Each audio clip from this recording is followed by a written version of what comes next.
Taste the Daily. Any summer holidays kannu? Call GT Holidays ku pannu. GT Holidays, South India's #1 travel brand.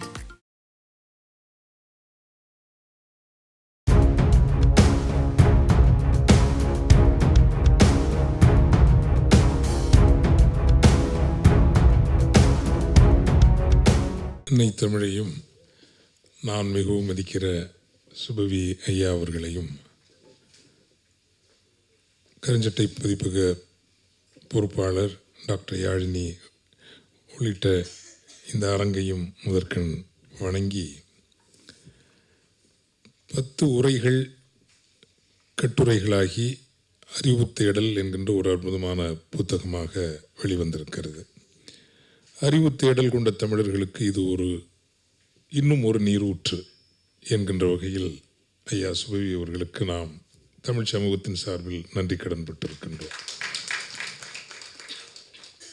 நமது காலத்தினுடைய ஒரு மாபெரும் ஆளுமை அல்லது ஆளுமைகளுள் மிக முக்கியமானவர் ஐயா சுபவி அவர்கள். இதில் அவரை புகழ்வதற்கும் அவரை பதிவு செய்வதற்கும் அல்ல,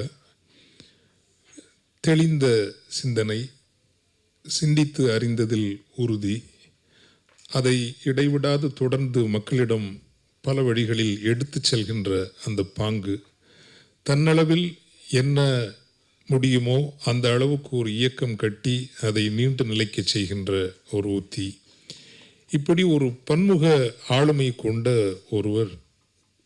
அப்படித்தான் அவரை நான் வியந்து பார்ப்பது உண்டு. ஆனால் இந்த புத்தகத்தை படித்த பிறகு அல்லது புத்தகத்தை படிக்கிற போது அவரை முதன்முறையாக நான் ஒரு பேராசிரியராக தரிசித்தேன். இவரிடம் ஒரு மாணவனாக இருந்திருக்க கூடாதா என்கின்ற எண்ணம் உள்ளபடியே எனக்கு வந்தது. அவ்வளவு ஒரு பேராசிரியராகத்தான் இந்த புத்தகத்தில் அவருடைய தரிசனம் இருக்கிறது என்பது உண்மையிலேயே கரவொலி எழுப்பி அவருக்கு நாம் அற்புதமான பேராசிரியர்.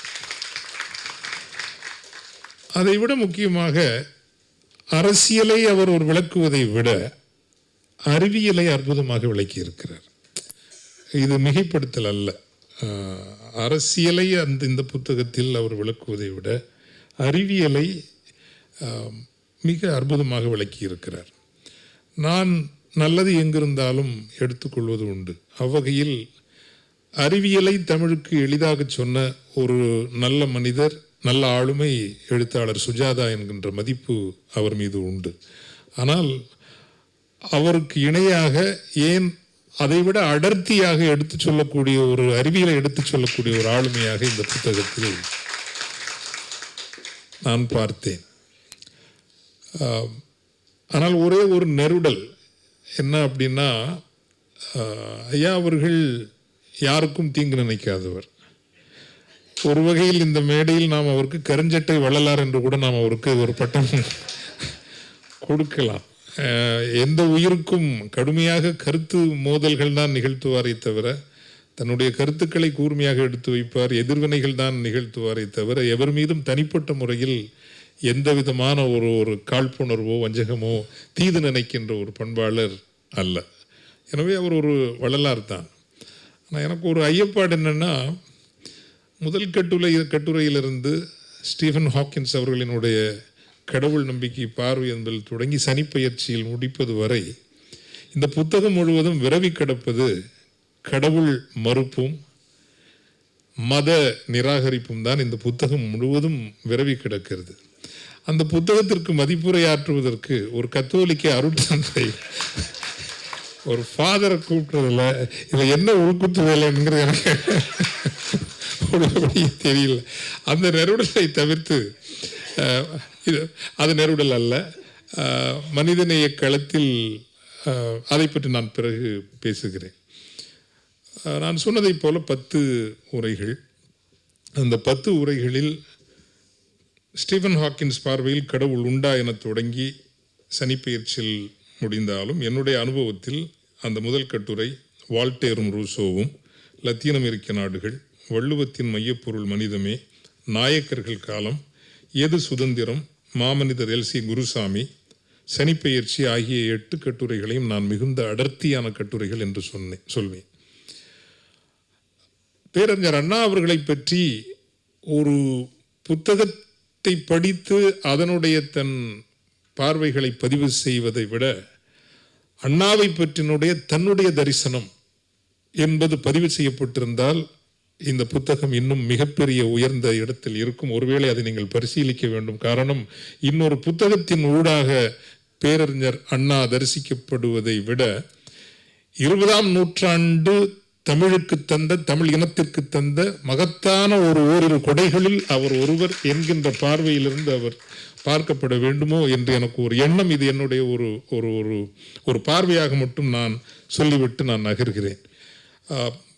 இந்த புத்தகத்திலிருந்து என்ன எடுத்துக்கொள்கிறேன், எங்கிருந்து இந்த இடத்திலிருந்து எங்கு நான் செல்ல வேண்டும் என்பதுதான் என்னுடைய உரையின் முக்கியமாக இருக்கும். அதற்கு முன்னால் இன்னும் ஒரு சிறு கருத்துக்கள் 3. அழகான தமிழ் சொல்லாடல்கள் பலவற்றை இந்த புத்தகத்தை படித்ததிலிருந்து கற்றுக்கொண்டேன். வெளிப்படையாக சொல்ல, நான் பொதுவாக புத்தக வெளியீடுகளுக்கு சென்றால் மட்டும் முழுமையாக படிக்காமல் நான் செல்வது இல்லை. அதை ஒரு ஒழுக்கமாக வைத்திருக்கிறேன் என்று வைத்துக்கொள்ளுங்களேன். ஆமாம், இதை சொல்லணும் நான். ஏன்னா ஒரு சில அத்தியாயங்களை படித்து விட்டு செல்வது என்பது புத்தகங்களுக்கு நாம் கொடுக்கிற மரியாதையாக இருக்காது என்கின்றவர்கள் நான் புத்தகத்தை படித்து விட்டேன். அதுதான் இன்று நான் முழுமையாக முதல் வரியிலிருந்து கடைசி வரி வரை படித்து விட்டுத்தான் வந்திருக்கிறேன். எனக்கு அந்த வகையில் அழகான பல சொல்லாடல்கள். இப்போ அந்த வலைத்தளத்தில் உலவுகிறவர்களை நாம் கடலோடிகள் என்று சீஃபேரிங் பீப்புள் சொல்கிற மாதிரி வலையோடிகள் என்கின்ற அழகான ஒரு சொல்லாடலை எனக்கு இந்த புத்தகம் எனக்கு தந்திருக்கிறது. அது ரொம்ப அழகான ஒரு எல்லாம் அற்புதமாக இருக்குது, வலையோடிகள்ங்கிறது. அதே மாதிரி பெரியாருக்கும் அம்பேத்கருக்குமான அந்த உறவை பற்றி சொல்கின்ற, அந்த கருத்து உறவை பற்றி சொல்கின்ற பொழுது நுணுக்கமான வேறுபாடுகள், நெருக்கமான ஒருமைப்பாடுகள் அப்படின்னு ஒரு அழகான ஒரு சொல்லாடலை அவர் தந்திருப்பார். திராவிட இயக்கத்தை மாலை நேர பல்கலைக்கழகங்கள் என்று சொல்லப்பட்டதுதான், இருந்தாலும் அது மீண்டும் நமக்கு அது இப்படி அழகான, நயமான, ரம்யமான பல சொல்லாடல்களையும் இந்த புத்தகத்தில் தந்திருக்கிறாரு. அதுக்கும் நான் ரொம்ப நன்றி கடன் பட்டிருக்கிறேன்.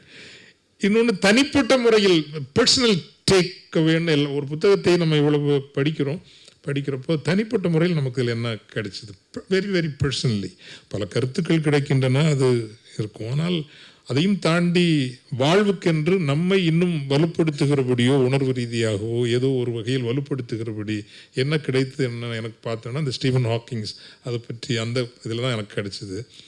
Life is like riding a bicycle. If you want to keep the balance, keep on moving. வாழ்க்கைங்கிறது ஒரு துவிச்சக்கர அல்லது மிதிவண்டியை போல. நீங்கள் இந்த பேலன்ஸ் சரியாக இருக்கணும்னா நிற்கக்கூடாது, நீங்கள் நகர்ந்து கொண்டே இருக்க வேண்டும், முன் சென்று கொண்டே இருக்க வேண்டும். அது என்னுடைய வாழ்வுக்கென்று இதில் கிடைச்ச ஒரு ஒரு ஒரு நல்ல ஒரு டேக்அவேன்னு சொல்லலாம். அதே போலத்தான் ஒரு ஆளுமை அறிவுக்கரசு அவர்களை பற்றி குறிப்பிடுகிற போது, சும்மா இருந்து துருப்பிடித்து செத்து போவதை விட உழைத்து உழைத்து கடமையாற்றி தேய்ந்து செத்து போவது நல்லது என்கின்ற அந்த பார்வை எனக்கு ஒரு பர்சனல் டேக்அவே எனக்கென்று நான் எடுத்துக்கொண்டது. சில நேரம் அப்படி தோணும், கொஞ்சம் நம்ம ஸ்லோ டவுன் பண்ணலாமா, கொஞ்சம் மெதுவாக செல்லலாமே. நான் 28 வயசாக இருந்த மாதிரி இருக்குது, என்னை பார்த்து 59 ஆயிடுச்சு, என்னடா இது எங்கே போச்சுது வாழ்க்கைன்னு நம்ம சில நேரம் அந்த எண்ணம் வருகிற போது, ஏன் கொஞ்சம் மெதுவாக நகர்கிற ஒரு வாழ்க்கையை தேடலாமா, தேடக்கூடாதா, அந்த பாக்கியம் கிடைக்காதா அப்படின்லாம் மனசுக்குள்ளே வருகிற போது, இது இன்னைக்கு எனக்கு இன்றைக்கில் நேற்றுக்கு நான் அந்த பகுதியை படித்தேன் நான். அதாவது சும்மா இருந்து துருப்பிடித்து சாவதை விட உழைத்து தேய்ந்து சாவது மேல்ங்கிறது ஒரு நல்ல ஒரு பர்சனல் டேக் ஹோம் ஐயா. நிறைவாக இந்த பெஸ்ட் அப்படின்னு இப்போ இந்த புத்தகத்தில் என்னை சிலிர்க்க, நான் அடிப்படையில் நான் ஒரு தமிழ் தான் என்னை இயக்கும். வேறு எதையும் விட, ஏன் நான் சார்ந்த ஒரு மதத்தை விட நான் சார்ந்த மதத்திற்கு நான் நன்றி உள்ளவன். காரணம், அந்த மதம் இல்லை என்றால் நான் இந்த இடத்தில் நின்றிருக்க முடியாது. எனவே நான் அபரிமிதமான நன்றி உள்ளவன். ஆனால் என்னை எது முதலில் இயக்கும் என்றால் தமிழ் தான் என்னை இயக்கும். இதில் இப்போ அந்த இடத்துல அந்த ஸ்டீவன் ஹாக்கின்ஸனுடைய பிரீஃப் ஹிஸ்டரி ஆஃப் டைமில் டைம் அண்ட் ஸ்பேஸ், காலமும் இடம்தான் அடிப்படை என்கின்ற கருத்தை சொல்ல வருகின்ற போது தமிழினுடைய திணை கோட்பாட்டோடு அழகாக அவர் ஒப்பிடுவார். முதற்பொருள், கருப்பொருள், உரிப்பொருள் என்கின்ற அந்த கோட்பாடோடு ஒப்பிட்டு முதற் பொருள் என்பது இதை நல்லா உரத்து சொல்லணும். தமிழுக்கு முதற் பொருள் கடவுளே இல்லை, கடவுளும் இல்லை, சமயமும் இல்லை. தமிழுக்கு முதற் பொருள் நிலமும் பொழுதும், அதுதான் தமிழுக்கு முதற் பொருள். ஸோ அது இந்த ஒரு அற்புத தெரிப்பு அப்படின்னு சொல்லலாம் இல்லைங்களா, ஒரு ஸ்பார்க், அழகான ஒரு தெரிப்பு என்றால் இந்த புத்தகத்தில் அந்த ஒரு இடத்தை நான் சொல்லுவேன். நான் புத்தகத்தினுடைய பல்வேறு பண்புகளை பற்றி டாக்டர் யாழினி அவர்கள் பரந்து எடுத்து சொன்னார்கள். அந்த திசையில் நான் செல்வதை விட இந்த புத்தகத்திலிருந்து எந்த திசை நோக்கி நாம் செல்ல வேண்டும், குறிப்பாக திராவிட இயக்க தமிழர் பேரவை, தந்தை பெரியாருடைய பற்றாளர்கள் அல்ல சமூக நீதி ஆர்வலர்கள் எந்த திசை நோக்கி செல்ல வேண்டும், ஏன் இந்த புத்தகம் முக்கியம். இது ஒரு புத்தகம் பலருக்கு நாம் பகிர்ந்து கொடுப்பது அல்ல. இதனுடைய அடிப்படையில் இப்போ திராவிட பள்ளி என்று ஒரு முயற்சி இருக்கிறது, படிப்பு வட்டம், இப்படிலாம் நிறைய வரும். நான் இன்று பார்க்கிற பிரச்சனை என்னவென்றால், முற்போக்காளர்கள், நம்மை போன்றவர்கள் எதிர்வினை நிகழ்த்துகின்ற ஒரு ஒரு நிலையில தான் நம்ம இருக்கிறோம். முன்வினை முதல் விலை நிகழ்த்துகிற ஒரு இடத்துல நம்ம இல்லையோ அப்படிங்கிற ஒரு ஐயப்பாடு வருதுங்க. ஒன்று. ரெண்டாவது, சண்டைக்களங்களை சந்திக்கிறோம், ஆனால் ஒரு போர் நடத்துவதற்குரிய அத்தனை ஆயத்தங்களோடும் அத்தனை உருப்படிகளோடும் ஒழுபடைகளோடும் இருக்கிறோமா என்றால் எனக்கு அதில் ஐயப்பாடு இருக்கிறது. சண்டைக்களங்களை எதிர்கொள்கிறோம், வென்றும் விடுகிறோம், ஆனால் ஒரு நெடும் போரை நடத்தி வெல்கின்ற அளவுக்கான அடிப்படைகளை இன்று உருவாக்கி வைத்து அதற்கான வலுவோடு நாம் இருக்கிறோமா என்றால் எனக்கு அதில் ஐயப்பாடுகள் இருக்கிறது. ஆக இந்த புத்தகம் என்பதும் இந்த புத்தகத்தினுடைய இந்த நிகழ்வு என்பதும் இன்னும் மிச்சம் இருக்கிற விதை நெல்களாகத்தான் நம்மை நாம் பார்த்து கொள்ள வேண்டும். இன்னும் எஞ்சி இருக்கிற விதை நெல்கள். ஒரு போருக்கு எப்படி, இந்த போர் இன்று நாளை ஓயப்போவது இல்லை, அது 10-20 ஆண்டுகளில் வெல்லப்பட போகிற போரும் அல்ல.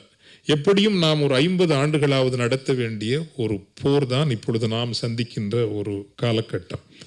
அதில் தங்கள் எதையும் எதிர்பார்க்காமல் முன்னணியத்தில் நின்று ஒரு தற்கொலை போராளி போல போரிடுகின்றவர்கள் தான் ஐயா சுபவி போன்றவர்கள். இவர்களை போன்றவர்கள், நம் போன்றவர்கள் இருக்கிற காலத்திலேயே ஒரு போருக்கான ஆயத்த பணிகளை எப்படி செய்ய போகிறோம் என்கின்ற வகையில் என்ன நாம் அடுத்தடுத்து செய்ய வேண்டும் என்கின்ற ஒரு திசை காட்டலுக்கு இந்த புத்தகம் எப்படி நமக்கு உதவியாக இருக்க முடியும். முதலில் ஒரு சமூக ரீதியாக எடுத்துக்கொள்வோம், அதன் பிறகு அரசியல் ரீதியாக வருவோம். சமூக ரீதியாக வள்ளுவத்தினுடைய அடிப்படை மனித நேயம் என்று எடுத்திருக்கிறார். நான் திராவிட இயக்கத்தினுடைய வளர்ச்சி போக்கையும் வளர்ச்சி திசைகளையும் பார்க்கின்ற பொழுது எப்படி ஒரு பாசிசம் என்பது இன்றைக்கு இவ்வளவு வீச்சோடும் வலுவோடும் வந்து முன்னால் நிற்கிறது, ஏன் நாம் இவ்வளவு தொடர்ந்து அந்த பலவீனமாகவே அல்லது எதிர்வினை தான் நிகழ்த்தி கொண்டிருக்கிறோம். இந்த ஃபுட்பாலில் சொல்லுவாங்க இல்லைங்களா, அதாவது டிஃபென்சிவ் ஆட்டம் ஆடுறது, அடித்து முன் சென்று ஆடுவது. அடித்து முன் சென்று ஆடுகிற நிலையில் நம்ம இல்லையே. அப்படியேங்கிறப்போ சமூகத்திற்கு உள் அந்த அடிப்படைகளுக்கான வேர்களும் அல்லது அடிப்படைகளுக்கான இழைகளும் கொஞ்சம் பலவீனமாகி இருக்கிறது. ஸோ ஒருவேளை நான் இந்த இறை மறுப்பு என்பதை கிரிட்டிக் ஆஃப் ரிலிஜன், மதங்கள் மீதும் இறை நம்பிக்கை மீதான ஒரு விமர்சனத்திலிருந்து ஒரு டிராவிடியன் எத்திக்ஸ் என்பதை மிக வலுவாக மக்களுக்கு கொண்டு செல்கின்ற ஒரு ஒரு தேவை ஒன்று இருக்கிறதோ. ஏனென்றால் எப்போதுமே அறத்திற்கான தேவை உண்டு, மதத்திற்கான தேவை இருக்கிறதோ இல்லையோ அதை விட்டுவிடுங்கள்.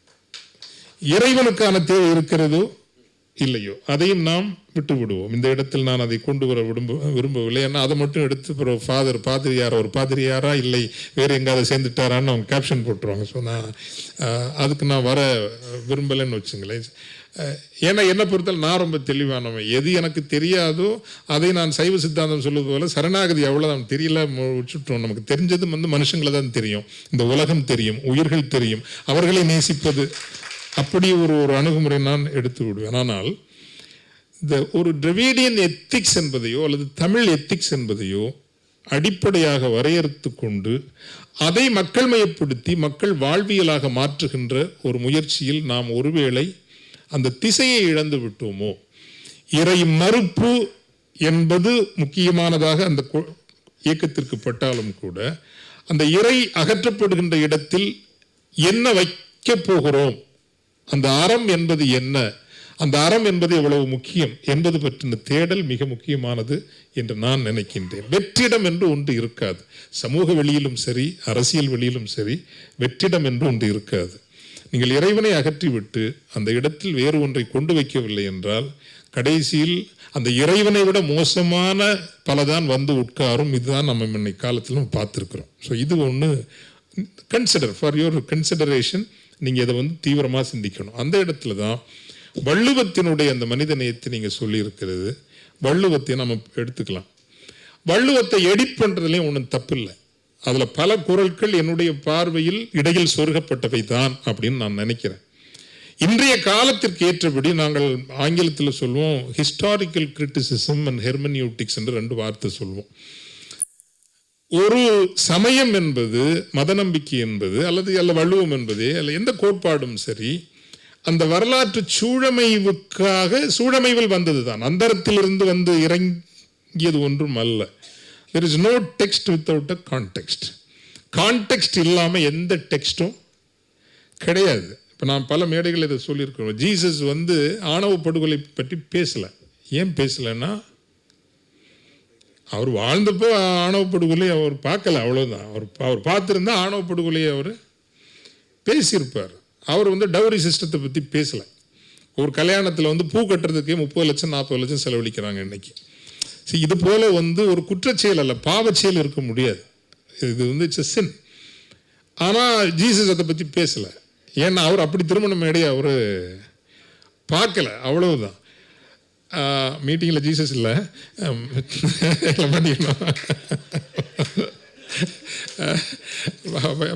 சாரி. அப்போ எனவே ஆணவ படுகொலையை பற்றியோ அருவருப்பான அலங்காரங்களை பற்றியோ ஜீசஸ் பேசலைங்கிறதுக்காக அதை பற்றி அவருக்கு அக்கறை இல்லை என்றாகுமா? ஆகாது. ஆக இன்று இந்த இடத்தில் அவர் நின்றிருந்தால் என்ன அவர் சொல்லி இருப்பார் என்று எண்ணி அதை சொல்வதுதான் ஒரு மதத்தினுடைய, மதம் சார்ந்தவர்களினுடைய வேலை. இது நம்ம ஹிஸ்டாரிக்கல் கிரிட்டிசிசம் அப்படின்னு நம்ம சொல்லுவோம் பொதுவாக. அண்ட் ஹெர்மெனியூட்டிக்ஸ்னா இன்னைக்கு என்ன அப்படிங்கிறப்போ வள்ளுவத்தையும் தேவையில்லாதவற்றை நம்ம எடிட் பண்ணி அதை ஒரு அறநூலாக, தமிழர்களினுடைய அறநூலாக நிறுத்துவதில் எந்த சங்கடமும் இருக்க வேண்டிய அவசியம் இல்லைன்னு நினைக்கிறேன். அது இந்த புத்தகத்தில் அது உள்ளடக்கப்பட்டிருப்பது எனக்கு ரொம்ப மகிழ்ச்சி. அதை இன்னும் கொஞ்சம் கூட அடுத்து நீங்கள் எழுதுகின்ற பொழுது விரிவுபடுத்தி பார்க்கலாமோ. உதாரணமாக நான் வள்ளுவத்தை பார்க்குறதுங்க, என்னுடைய சமயம் உட்பட எல்லா சமயங்களுக்குமே எங்கோ இருக்கிற கடவுளை இங்கு கொண்டு அவரை ஒரு கடை விரிப்பது தான் அவர்களினுடைய, எல்லா மதங்களினுடையும் ஒரு முக்கியமான அணுகுமுறையாக இருக்கும். ஆனால் தமிழ் தான், வள்ளுவம் தான் என்ன அப்படின்னா, ஃபர்ஸ்ட் ஆஃப் ஆல் நம்ம யாரால் இந்த உலகத்தில் யாராவது நான் கடவுளை தெரியும் முழுமையாக பார்த்துட்டேன்னு சொன்னான்னா அவனை மாதிரி ஒரு ஃப்ராட் இருக்க முடியாதுங்க. அப்படியெல்லாம் யாராலையும் சொல்ல முடியாது. ஆனால் அதனால தான் வள்ளுவம் அழகாக ஒரு நிலைப்பாடு எடுக்கும். அங்கிருந்து இங்கு அல்ல, அங்கிருந்து இங்கே வரதெல்லாம் சிக்கல், எங்கோ ஒரு இடத்துலேருந்து இறைவனை கொண்டு வரதெல்லாம் சிக்கல். அதனால் அதெல்லாம் விட்டுவிட்டு இங்கிருந்து அங்கு அப்படிங்கிற ஒரு பேரடைம் அதை வள்ளுவரம் எடுக்கும். இங்கிருந்து அங்கு வையத்துள் வாழ்வாங்கு வாழ்பவன் வானுரையும் தெய்வத்தில் வைக்கப்படும். வாழ்வாங்கு வாழ், அதுதான் முக்கியமே தவிர வானகத்தை பற்றின கவலை அதற்கு இல்லை. ஸோ அந்த பேரடைம்னு சொல்லுவோம். அங்கிருந்து இங்கு வர பேரடைம் இல்லை, இங்கிருந்து அங்கு செல்கிற பேரடைம். முறை செய்து காப்பாற்றும் மன்னவன் மக்கட்கு இறை என்று வைக்கப்படும். நீங்கள் நல்லபடியான மனிதராக வாழ்ந்து நல்லன செய்த நாட்டுக்கு செய்தால் நீங்களே இறைநிலைக்கு உயர்ந்து விடுவீர்கள்.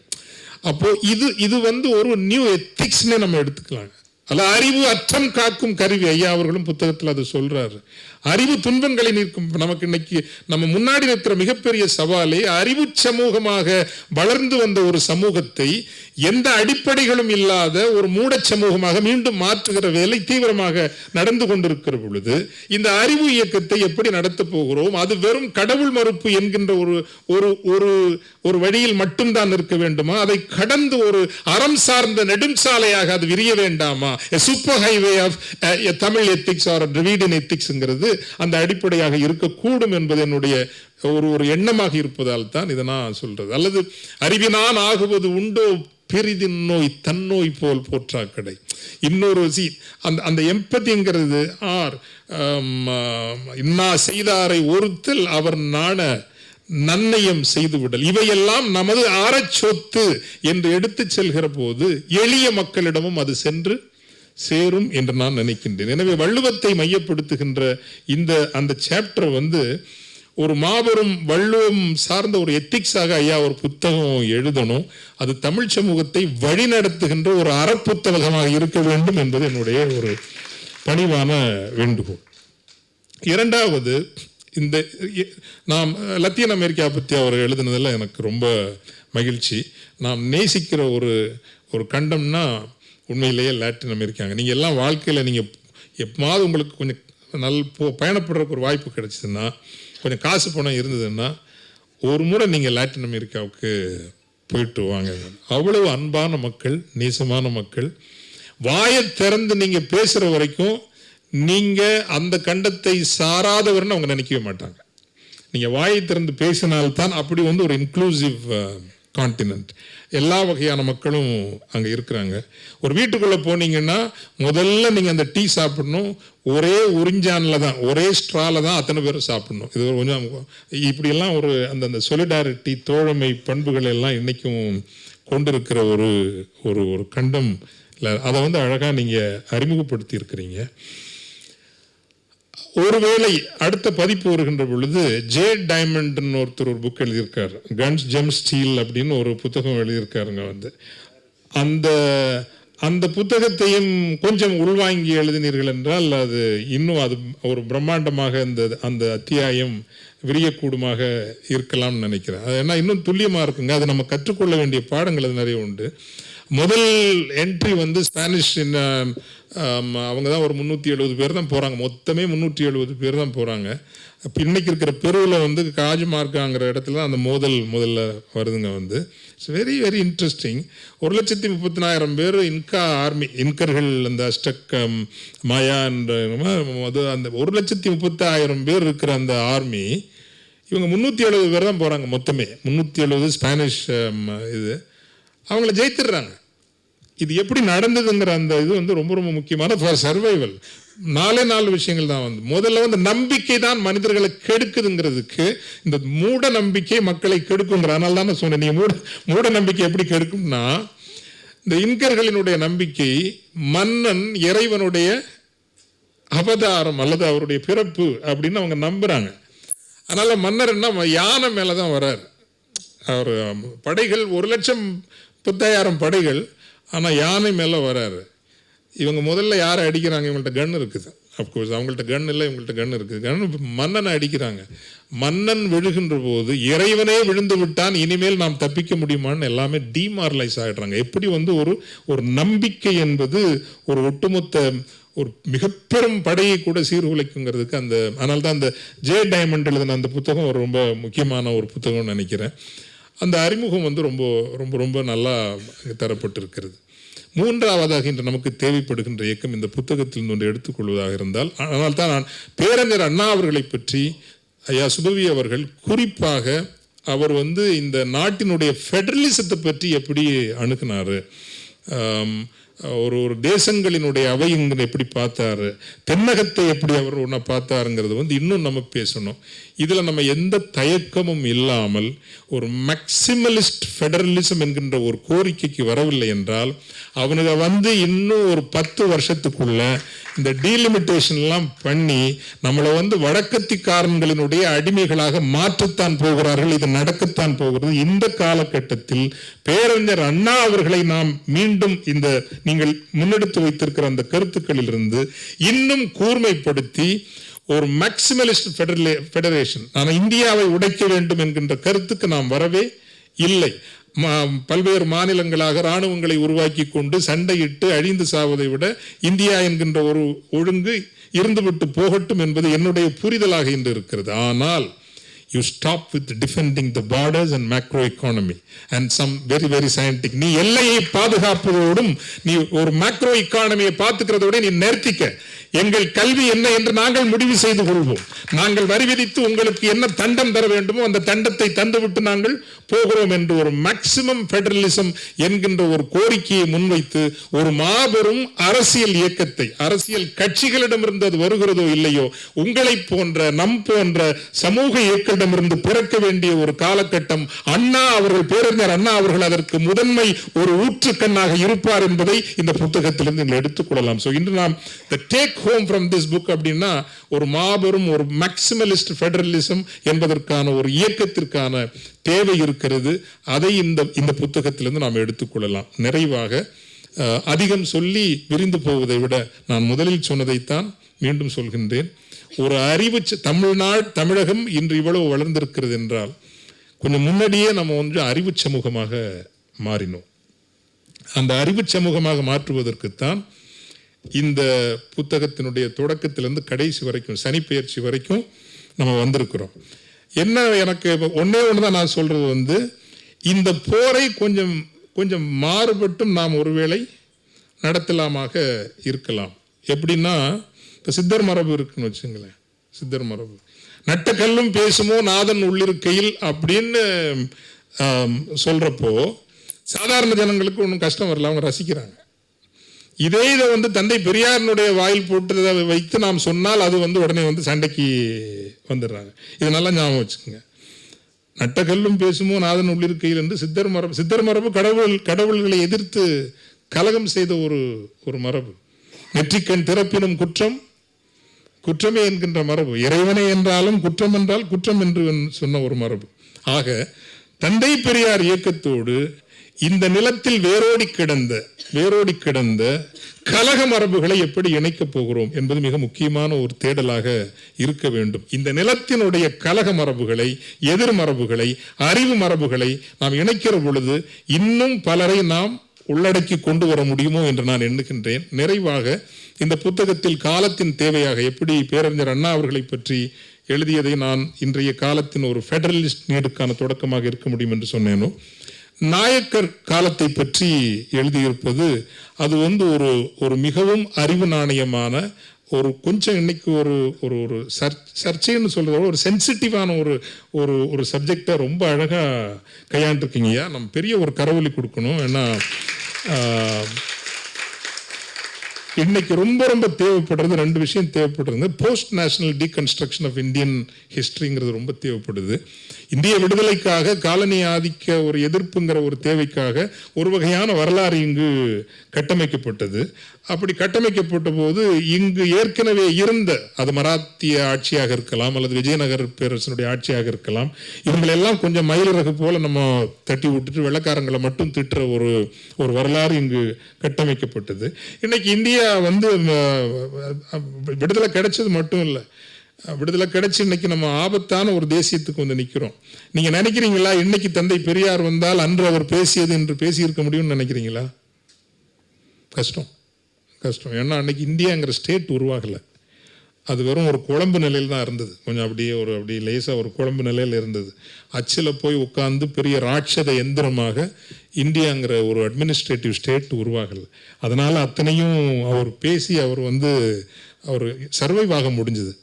இன்னைக்கு நம்ம சர்வைவ் ஆக முடியாது. இந்தியன் அட்மினிஸ்ட்ரேட்டிவ் ஸ்டேட் இது ஒரு டெமோக்ராட்டிக் ஸ்டேட் இல்லை.